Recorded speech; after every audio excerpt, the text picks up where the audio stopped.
تخيل تبقى طفل صغير، أبوك وأمك سابوك في الزبالة ويتقالك من وإنت عندك 6 سنين إنت مش هتنجح في حياتك أبدا، بس بعد كده تبقى مليونير ومخترع وشركتك تساعد آلاف الناس.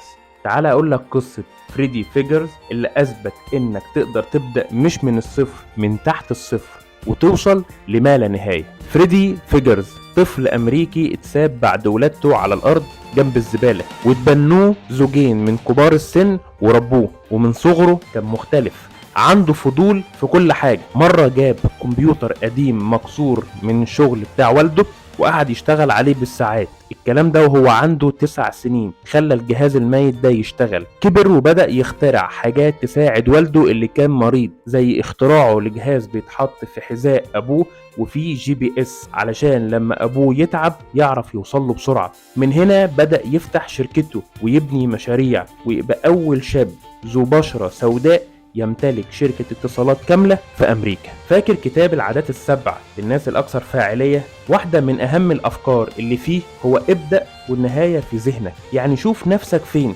وعايز توصل لإيه، وابدأ امشي كل يوم خطوة للحلم بتاعك، حتى لو كل حاجة حواليك بتقول مفيش أمل. فريدي ما كانش عنده ولا مال ولا دعم ولا حتى أهل بالدم، بس كان شايف النهاية وكان بيقرب منها كل يوم ولو بخطوة واحدة. خلي بالك الناس مش هتصدق فيك من أول مرة، والدنيا هتوقعك مرة واتنين وتلاتة، بس طول ما انت بتتحرك مهما كانت المسافة صغيرة انت بتقرب من حلمك. الفكرة دايما هي ان المهم انك تتحرك حتى ولو لخطوة واحدة.